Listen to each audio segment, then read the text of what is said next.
Shrikant sir एवं चाहिए आलोचन भाग नहीं पारे कपिल सर अच्छा बनवाणी सर अच्छा खन सर अच्छा समस्त निवेदन करी ये आलोचना समस्त अंशग्रहण करेंगे ये कार्यपंथा केमती समस्त समस्या समाधान हो पाए तेणु निश्चित भाव आज भोक लगे आरंभ कर बन्या बात्या एवं रासायनिक सारे जो समस्त चाष एक विषय परिणत हो संकट समय कृषि बालेश्वर जिले में एक कृषि महाविद्यालय अभिनंदन जनाऊँ स्वागत जनाऊँ आपण मैंने समस्ते जानते चाष भय क्षति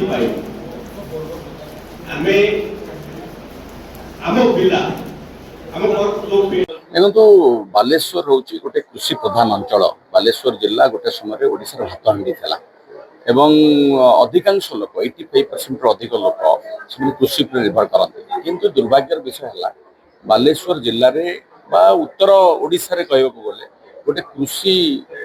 महाविद्यालय नाही ओडिशा जो कृषि विश्वविद्यालय अच्छे ओयूटी ता अधीन जो 3टी महाविद्यालय अच्छे से सब पश्चिम ओडिशा रे दक्षिण ओडिशा रे सीमित तेणु आमको ये दाबी जो दाबी क्रियान्वयन कमिटी तरफ दीर्घ दिन धरिकी से दाबी को एक आंदोलन में परिणत करने आज निष्पत्ति है एवं आंदोलन तो चली संपर्क या आम अधिक सक्रिय हवा एवं सजग हवा सबु विधायक मान तरफ मो वक्तव्य रखिले सब विधायक मैंने मिसिकी ये दाबी टी रखा विधानसभा रखीचु विगत दिन में आगामी दिन आहरी अधिक त्वरान्वित कर सक्रिय आम निष्पत्ति नहीं जे खूब शीघ्र गोटे प्रतिनिधि दल विधायक मानकर आम कृषि मंत्री को भेटू आमर माननीय मुख्यमंत्री को भेटू भेटिक आम जो न्याय्य दाबी रही से दाबी गोटे कृषि महाविद्यालय प्रतिष्ठा सहित गवेषणा केन्द्र प्रतिष्ठा है ये जो धान चाष हो कि पान चाष हो जहाँ डाइवर्सिफिकेशन कृषि जो कथा कहुच्छी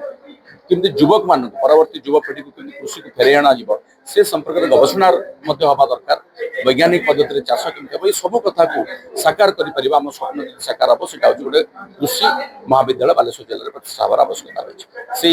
आंदोलन को आगामी दिन में आहरी बढ़ेबू और निश्चित भाव आम भरोसा रही आशा रही से आंदोलन सफल हम साकार हम आम स्वप्न साकार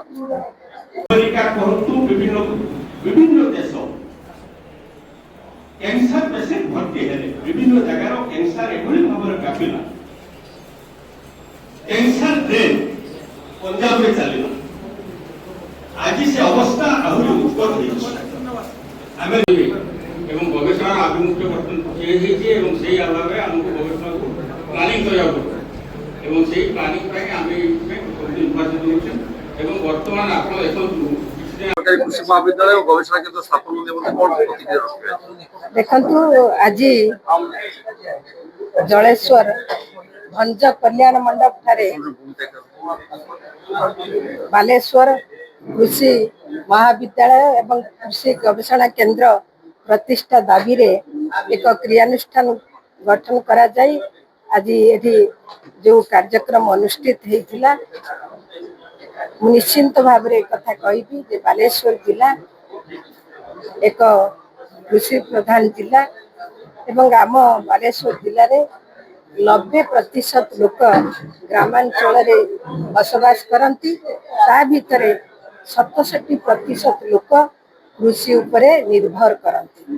ता छड़ी कि आम जिले में 2,50,000 हेक्टर चाष जमी मध्य रही सर्वोपरि मुझे उत्तर बालेश्वर कथा कहि चारोटी ब्लॉक कथा कहि बस्ता block Baliapal block Bhograi block एवं जलेश्वर ब्लॉक ये ब्लॉक अधीन जी चाष जमी अच्छी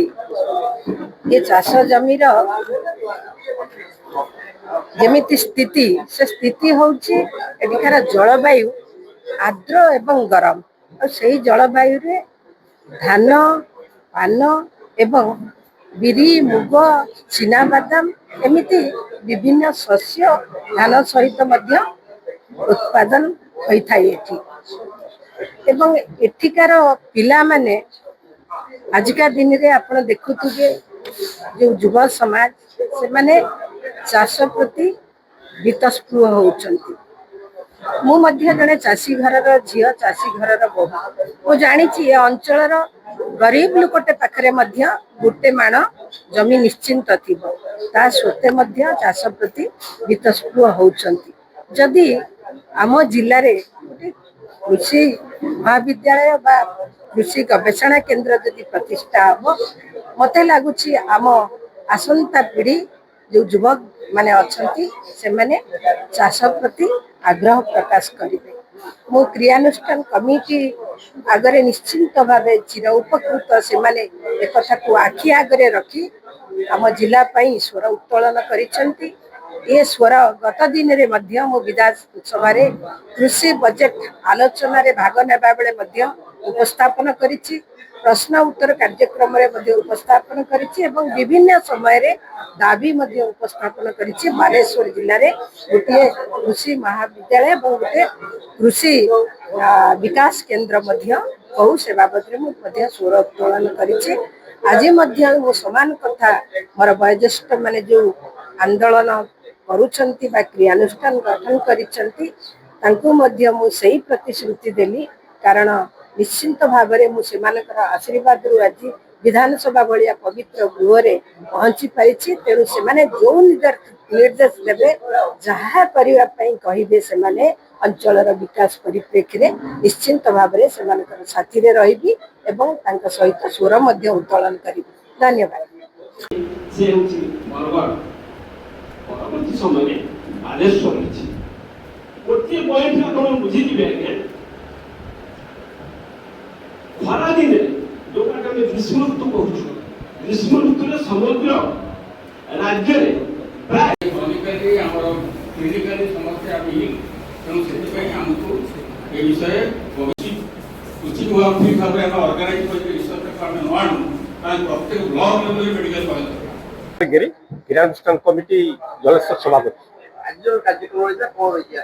ଆଜି କାର୍ଯ୍ୟକ୍ରମ ରଖିଥିଲୁ ଜଳେଶ୍ୱର, ଭୋଗରାଇ, ବସ୍ତା, ବାଲିଆପାଳ ଚାରିଟା ବ୍ଲକର ସମସ୍ତ କୃଷିବିତ ମାନଙ୍କୁ ନେଇକି ଏକ ଆଞ୍ଚଳିକ ସମ୍ମିଳନୀ ରଖିଥିଲୁ ଜଳେଶ୍ୱର ଭଞ୍ଜଭବନରେ। ଆମେ ଦାବି ରଖୁଛୁ ଜଳେଶ୍ୱର ଯେହେତୁ ପାନ, ମିନ, ନଡ଼ିଆ ଏବଂ ଜ୍ଞାନର ଗନ୍ତାଘର, ତେଣୁ ଜଳେଶ୍ୱରରେ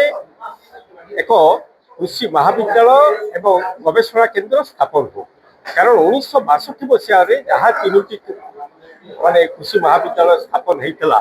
ତା ପରଠୁ ବାଲେଶ୍ୱର ଜିଲ୍ଲାରେ ମହାନଦୀ ଏପଟକୁ ଉତ୍ତର ପଟକୁ ଏପର୍ଯ୍ୟନ୍ତ ଗୋଟିଏ ବୋଲି ଟେକ୍ନିକାଲ କଲେଜ ହେଇପାରିଲା ନାହିଁ। ତେଣୁ ଆମର ଭିତ୍ତିଭୂମି ରହିଛି, ଜାଗା ସ୍ଥାନ ନିରୂପଣ ଆମେ କରିଛୁ। କମର୍ସିଆଲ ଜଳେଶ୍ୱର କମର୍ସିଆଲରେ ରହିଛି ଏବଂ ବିଭିନ୍ନ ବ୍ଲକରେ ମଧ୍ୟ ଶହ ଶହ ଏକର ଜାଗା ରହିଛି। ଆମେ ଚାହୁଁଛୁ ଯେ ବାଲେଶ୍ୱର ଜିଲ୍ଲାର ଯେକୌଣସି ସ୍ଥାନରେ ସରକାର ଆମର ଯେଉଁ ନ୍ୟାଯ୍ୟ ଦାବି ହକ୍ ଦାବି ରହିଛି କୃଷି ମହାବିଦ୍ୟାଳୟ ଗବେଷଣା କେନ୍ଦ୍ର ପାଇଁ, ତାକୁ ତୁରନ୍ତ ମାନି ନିଅନ୍ତୁ। ନହେଲେ ଏହା ଏଇଥିପାଇଁ ଦଳମତ ନିର୍ବିଶେଷରେ ଏକ ବ୍ୟାପକ ଆନ୍ଦୋଳନ ଆମେ ଛିଡ଼ା କରିବୁ ବୋଲି ଆଜି ଆମେ ନିଷ୍ପତ୍ତି ନେଇଛୁ ଆଜିର ସମ୍ମିଳନୀ। ଧନ୍ୟବାଦ।